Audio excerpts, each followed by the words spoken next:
Allez Phoenix ou ici Phoenix. Aujourd'hui, petite vidéo un peu unboxing où je vous montre mon dernier achat et construction de ma dernière maquette One Piece. Allez, c'est parti.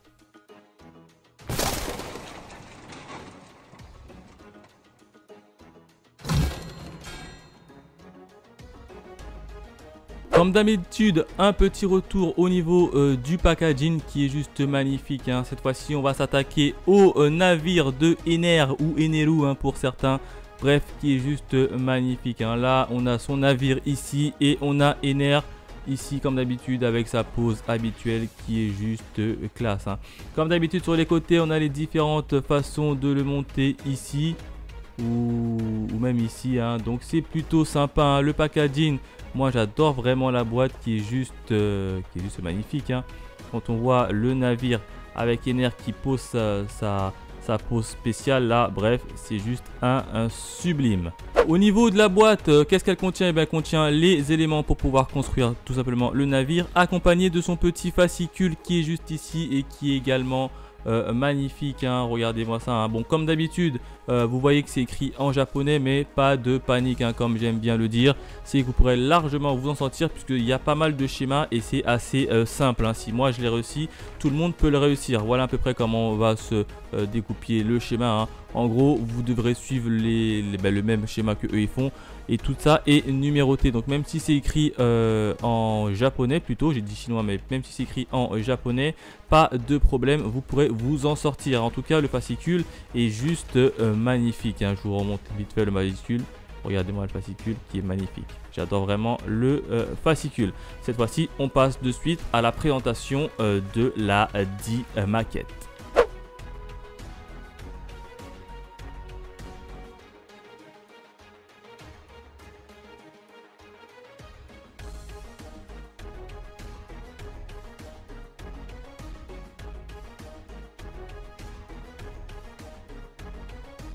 Voilà les amis, voici le navire de Ener ou bien de Eneru que vous attendez tous, je suppose.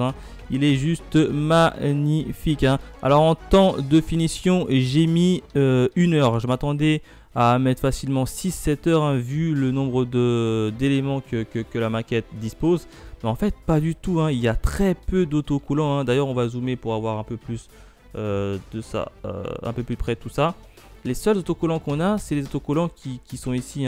Comme vous pouvez le voir à l'écran, ce sont ici. Et il y a la même chose de l'autre côté.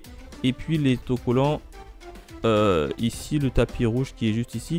Ce sont vraiment les seuls autocollants. Tout le reste, ce sont vraiment des éléments juste à monter. Donc c'est pour ça que je me suis un peu surpris à le terminer en 1 heure. Il est plutôt simple à monter en fait. Encore une fois, moi qui suis totalement un novice, je l'ai plutôt fini en 1 heure et plutôt bien réussi. Il n'y a pas eu de bavure. Donc je suis plutôt content de moi. Il y a juste au niveau du crâne doré qui est juste ici. Hop, je vais vous faire un petit zoom. Voilà, comme vous pouvez le voir ici, là, il y a une espèce de marque de rayure. Alors ça, au départ, je pensais vraiment que c'était encore une fois que j'avais hérité d'un mauvais lot de navires. Mais j'ai regardé sur tous les lots du magasin et également dans d'autres magasins qui proposaient la maquette à la vente. Et ben non, en fait, c'est vraiment propre au bateau. C'est vraiment une marque du navire. Parce que quand tu regardes le packaging qui est juste ici, j'ai cherché rapidement la fameuse fissure et je la voyais pas trop. Après, je me suis dit c'est peut-être le truc noir qui est juste ici. Ça doit être forcément le petit truc noir qui est ici. Mais en fait non, tous les navires ont exactement le même petit souci. Donc non, ce n'est pas une mauvaise maquette que j'ai encore hérité. C'est bien qu'il est comme ça, mais ça fait un peu bizarre. Tu as vraiment l'impression quand même quand tu regardes qu'il y a une grosse fissure, mais pas du tout. Autre point également, c'est que je voulais vous revenir avec vous notamment sur les détails qui est juste magnifique. Le détail qui est à l'intérieur. Hop, je vais essayer de zoomer. Hop. J'espère que ça va faire le focus. Voilà, regardez-moi ce détail. Bien évidemment, c'est moi qui ai tout collé. Le tapis, la porte derrière. Juste magnifique. Vous avez vu la précision des maquettes de navires. C'est pour ça que je les adore. Ça va vraiment en précision ultime. Juste magnifique. Je vais essayer de vous faire le focus. Voilà. Voilà, là on voit peut-être mieux. Voilà, voilà. Juste magnifique. La précision. avec la chaise là où ça s'y énerve, bref, juste magnifique, hein. À noter les petits éléments que vous voyez ici là. Ne tournent pas, hein, bien évidemment, ils ne peuvent pas tourner. Bon, ça aurait été kiffant si ça nous aura permis de tourner. J'aurais plutôt bien aimé, mais pas du tout, hein. Je sais plus comment ça s'appelle. Les trucs comme ça ne tournent pas. Donc, si vous le tournez, je pense que vous allez le casser.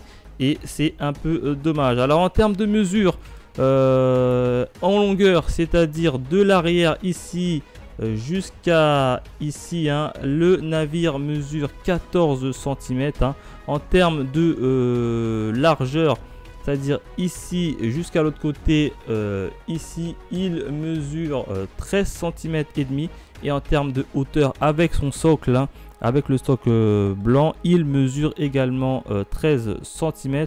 Donc voilà pour les mesures. Donc c'est quand même un beau navire, hein, qui dispose que d'une seule finition, hein. Il n'y a pas d'autres finitions possibles, hein. C'est pas comme le navire de la marine, on pouvait le mettre soit avec la vague ou soit sans la vague. Lui, on est obligé de le poser sur le socle blanc que vous voyez juste ici.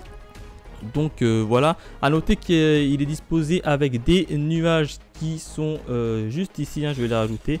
Alors normalement la vraie finition officielle, c'est avec les fameux nuages un peu sur le côté qu'on met. Je vais essayer de vous le faire rapidement. Hop, hop, hop. Et voilà, donc là ça fait espèce d'un bateau qui vole avec les nuages sur les côtés. Ça fait quand même plutôt stylé, hein.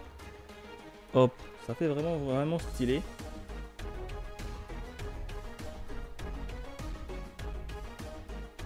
Donc voilà, donc c'est vraiment un navire assez simple à construire, hein. Encore une fois, je m'y attendais pas trop. Je pensais vraiment qu'il allait durer facilement 6 heures. Mais pas du tout. En tout cas, c'est l'un de mes navires préférés, avec notamment le navire de la marine qui est juste sublime. Voilà ce que je pouvais dire sur le navire de Ener, hein, le fameux Ener ou le Eneru, hein, prononcez-le comme vous le souhaitez. Navire franchement kiffant. J'ai vraiment pris plaisir à le faire, hein. Et assez simple, hein, donc idéal pour les débutants comme moi. Donc c'est juste magnifique. Voilà, n'hésitez pas à me dire ce que vous en pensez dans les commentaires. Quant à nous, on se retrouve très vite pour de nouvelles aventures. Allez, bye mes Phoenixous.